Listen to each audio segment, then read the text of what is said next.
ಅದನ್ನ ನಾನು ಹೇಳಕ್ ಆಗೋದಿಲ್ಲ. ಎಲ್ಲವೂ ಕೂಡ ಸುಸೂತ್ರವಾಗಿ ಆಗ್ತಾ ಇದೆ. ಬ್ರೇಕ್ಫಾಸ್ಟ್ ಮೀಟಿಂಗ್ ಆಗಿದೆ, ನಾಳೆನೂ ಬ್ರೇಕ್ಫಾಸ್ಟ್ ಮೀಟಿಂಗ್ ಇದೆ, ಎಲ್ಲ ಒಂದು ಹಂತಕ್ಕೆ ಬರುತ್ತೆ. ಅಂದ್ರೆ ಇಬ್ರು ನಾಯಕರು ಹೇಳಿದ್ದಾರೆ ಹೈಕಮಾಂಡ್ ಅನ್ನ ತೀರ್ಮಾನಕ್ಕೆ ನಾವು ಬದ್ಧ ಅಂತ. ಸೊ ಹೈಕಮಾಂಡ್ ಏನ್ ತೀರ್ಮಾನ ತೆಗೆದುಕೊಂಡ್ರು ಬದ್ಧ ಅಂತ ಹೇಳಿದ್ದಾರೆ ಸರ್.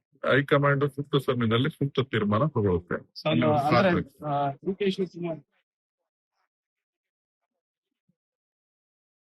ನೀವ್ ಹೇಳ್ತಾ ಇರೋದು ಸರ್, ಅಂದ್ರೆ ಈಗ ಡಿ.ಕೆ. ಸಿಎಂ ಆಗೋದು ಸರ್, ಸ್ವಾಮೀಜಿಗಳು ನೇತೃತ್ವ ವಹಿಸಿದ್ದಕ್ಕೆ ಕುಮಾರಸ್ವಾಮಿ ರಾಜಕಾರಣ ಹಸ್ತಕ್ಷೇಪ ಮಾಡಬಾರ್ದು. ಅದಕ್ಕೆ ರಾಜಕೀಯವಾಗಿ ಹೇಳೋದಕ್ಕಿಂತ ಮುಖ್ಯವಾಗಿ ಯಾರ್ಯಾರು ಯಾವ ಸಂದರ್ಭದಲ್ಲಿ ಮಠ ಬಳಸ್ಕೊಂಡಿದ್ದಾರೆ ಅನ್ನೋದು ಈ ರಾಜ್ಯದ ಜನರಿಗೆ ಗೊತ್ತಿದೆ. ಹಾಗಾಗಿ ನಾನೇನು ಹೆಚ್ಚಿಗೆ ಹೇಳ್ಬೇಕಂತ ಅವಶ್ಯಕತೆ ಇಲ್ಲ. ಸರ್, ಈಗ 28 ಸಿಎಂ ಕುರ್ಚಿ 28 ಆದ್ಮೇಲೂ ಇರ್ತದೆ, ಅದೆಲ್ಲೂ ಹೋಗೋದಿಲ್ಲ.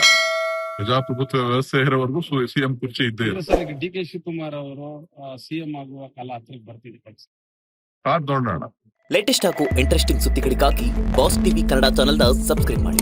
ಹಾಗೆಯೇ ಬೆಲ್ ಐಕಾನ್ ಪ್ರೆಸ್ ಮಾಡಿ. ಇದರ ಜೊತೆಗೆ ಫೇಸ್ಬುಕ್, ಇನ್ಸ್ಟಾಗ್ರಾಮ್, ಎಕ್ಸ್ ನಲ್ಲೂ ಮಿಸ್ ಮಾಡದೆ ಫಾಲೋ ಮಾಡಿ.